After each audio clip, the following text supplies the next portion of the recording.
अमरीकी सदर Donald Trump का हुदा संभालते ही गैर कानूनी तारकीन वतन को मुल्क छोड़ जाने का हुक्म वाजे कर दिया। अमरीकी नई जंगों में नहीं उलझेगा। जनूबी सरहद पर कौमी इमरजेंसी लगाने और खलीज मैक्सिको का नाम खलीज अमरीका रखने का ऐलान। डोनाल्ड ट्रंप ने अमरीका के 47वें सदर का हल्फ उठा लिया। नायब सदर डीजे वेंस की भी हल्फ बर्दारी। कैपिटल हिल में होने वाली तकरीब में साबिक सदूर की भी शिरकत।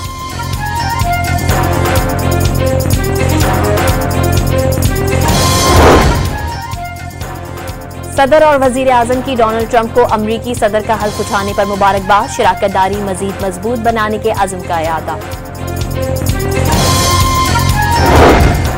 आर्मी चीफ से ईरानी चीफ ऑफ जनरल स्टाफ की मुलाकात। इलाकाई सिक्योरिटी और दिफाई ताउन पर गुफ्तगू।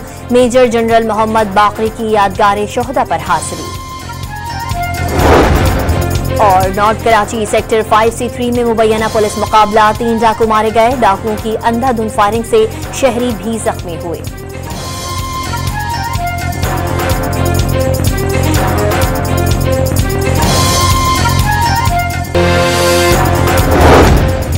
अमरीकी सदर डोनाल्ड ट्रंप का हुदा संभालते ही गैर कानूनी तारकीन वतन को मुल्क छोड़ जाने का हुक्म वाजे कर दिया। अमरीकी नई जंगों में नहीं उलझेगा। जनूबी सरहद पर कौमी इमरजेंसी लगाने और खलीज मैक्सिको का नाम खलीज अमरीका रखने का ऐलान। डोनाल्ड ट्रंप ने अमरीका के 47वें सदर का हल्फ उठा लिया। नायब सदर डीजे वेंस की भी हल्फ बर्दारी। कैपिटल हिल में होने वाली तकरीब में साबिक सदूर की भी शिरकत।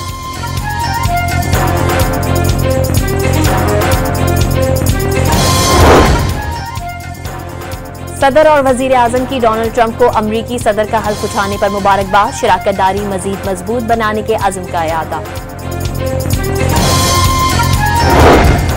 आर्मी चीफ से ईरानी चीफ ऑफ जनरल स्टाफ की मुलाकात। इलाकाई सिक्योरिटी और दिफाई ताउन पर गुफ्तगू।